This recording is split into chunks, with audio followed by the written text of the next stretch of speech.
en implorant la miséricorde de Dieu. Comme,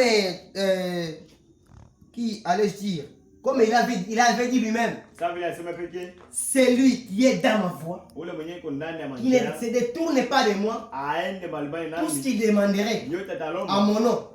Amen. Afin que je demeure fidèle dans ma parole. Afin que ma promesse soit réelle. Lui, il ne change pas. Il est le Dieu d'Hébreux 13:8. Nous voulons maintenant terminer.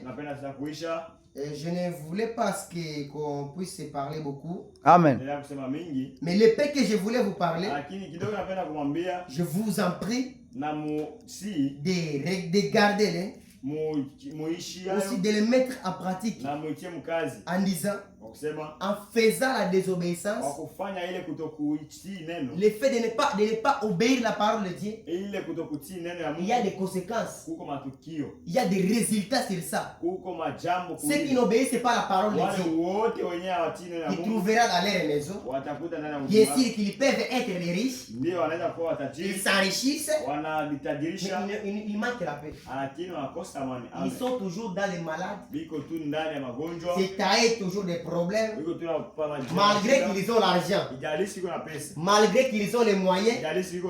Malgré qu'ils sont des riches. Mais les richesses ne les aidera à rien. Et c'est ça la volonté de Dieu. Dieu veut que ses enfants ne soient pas perdus. Pour terminer, nous allons lire dans le livre de Saint Jean.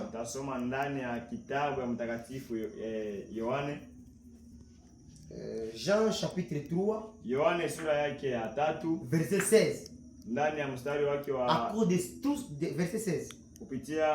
À cause de tout ce que les hommes ont fait, manque de respect, faire contraire à sa parole, de ne pas obéir à sa parole, de ne pas garder ses commandements, de ne pas être dans la voie à laquelle il avait pourvu,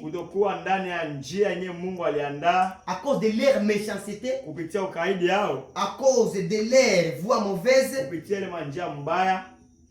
Il a voulu nous parler à travers Jean. Amen. Jean 3:16. Car Dieu a tant aimé le monde.